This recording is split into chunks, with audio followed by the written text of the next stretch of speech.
पिछले कुछ समय में केवल मुस्लिमों के ही नहीं, बल्कि जैन धर्म के खिलाफ भी घटनाएं तेजी से बढ़ी हैं। मुंबई में 30 साल पुराना एक जैन मंदिर गिरा दिया गया। वहीं जबलपुर में वायरल हुई एक ऑडियो क्लिप इस समुदाय के भीतर आक्रोश और असुरक्षा की भावना को बढ़ा दिया है। मुंबई में जैन मंदिर को गिराने की घटना काफी अचंभित करने वाली है। विलय पार्ले में स्थित इस 30 साल पुराने मंदिर को बीएमसी ने अचानक गिरा दिया। स्थानीय जैन परिवारों का आरोप है कि इस मंदिर को एक पास के होटल मालिक द्वारा रिश्वत देकर हटवाया गया। मंदिर प्रशासन का दावा है कि यह मंदिर पूरी तरह कानूनी था और अब वे बीएमसी के खिलाफ अदालत का रुख करेंगे। हालांकि बीएमसी अधिकारियों का कहना है कि मंदिर गैर कानूनी है। इस मंदिर का मामला पिछले 20 सालों से अलग अलग अदालतों में चल रहा था, जिसमें अदालत ने कई आदेशों में भी उल्लेख किया था कि इस मंदिर का स्थान अवैध है। मंदिर के ट्रस्टियों ने बीएमसी के दावे को खारिज करते हुए उन पर मिलीभगत का आरोप लगाया है। उनका कहना है कि बीएमसी अधिकारियों ने स्थानीय डेवलपर की मदद करने के इरादे से मंदिर को गिराने के लिए उनके साथ मिलीभगत की थी। इस जैन मंदिर के ट्रस्टी अनिल बूंदी ने स्थानीय अखबार से बातचीत में कहा कि एक निजी डेवलपर को लाभ पहुंचाने के इरादे से हमारे मंदिर को ध्वस्त किया गया है। अनिल बूंदी मंदिर के बारे में यह भी बताया कि उन्होंने 1998 में 21 लाख रुपए में वह जमीन खरीदी थी जिस पर मंदिर बना हुआ था। उसके बाद लगभग 1800 वर्ग मीटर क्षेत्र में दिगंबर मंदिर का निर्माण कराया गया। सुप्रीम कोर्ट के पिछले आदेश में हमें निचली अदालत में सभी दस्तावेज पेश करने की इजाजत दी गई थी। इस दौरान मंदिर प्रशासन को बीएमसी से एक और नोटिस मिला, जिसमें कहा गया था कि 16 अप्रैल को मंदिर को गिरा दिया जाएगा। प्रशासन ने इस मामले में हाई कोर्ट का दरवाजा खटखटाया, पर उससे पहले ही बीएमसी ने बुधवार को मंदिर गिरा दिया। इस मामले के बाद स्थानीय जैनी समाज काफी खफा है। गौरतलब है कि जैन आस्था पर हालिया हमले की यह इकलौती घटना नहीं थी।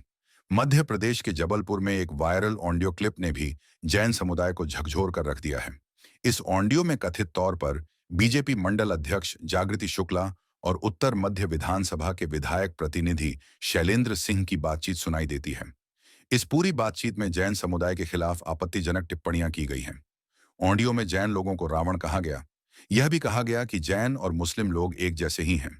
यह ऑडियो सामने आने के बाद मंगलवार रात को जैन समुदाय के सैकड़ों लोग कोतवाली थाने पर इकट्ठा हो गए और करीब 2 घंटे तक प्रदर्शन किया। इस दौरान उन्होंने आरोपियों पर कड़ी कार्रवाई की मांग की।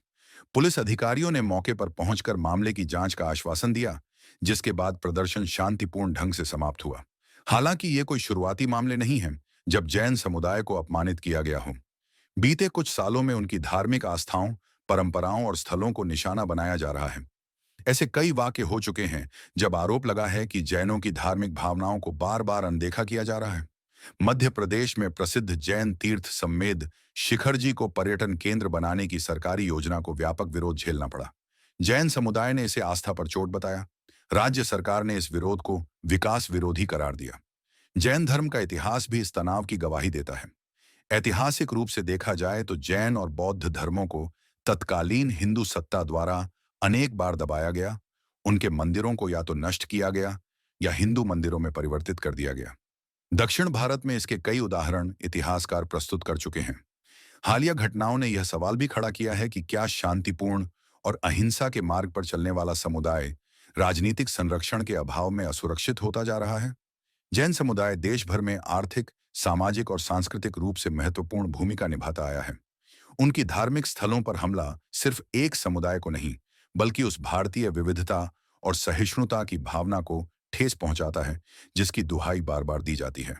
मुंबई में मंदिर गिराने की घटना को लेकर जहां राज्य सरकार से सवाल पूछे जा रहे हैं, वहीं जबलपुर ऑडियो प्रकरण में बीजेपी की भूमिका पर गंभीर आरोप लगे हैं। विपक्षी दल इस पूरे घटनाक्रम को लेकर सरकार की निष्क्रियता और सांप्रदायिक राजनीति को जिम्मेदार ठहरा रहे हैं। जैन समाज की मांग है कि मंदिर विध्वंस मामले की निष्पक्ष जांच हो, दोषियों पर सख्त कार्रवाई की जाए और जबलपुर ऑडियो प्रकरण में शामिल नेताओं के खिलाफ कानूनी कदम उठाए जाएं। इसके साथ ही समुदाय के धार्मिक स्थलों की सुरक्षा सुनिश्चित करने की भी मांग उठ रही है।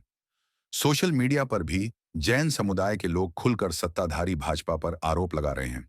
साथ भी सवाल भी पूछ रहे हैं कि क्या इसी खातिर भाजपा को वोट दिया था।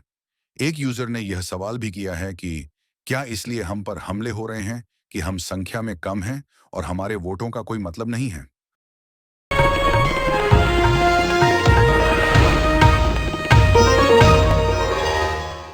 Disclaimer under Section 107 of the Copyright Act 1976, allowance is made for fair use for purposes such as criticism, comment, news reporting, scholarship, and research.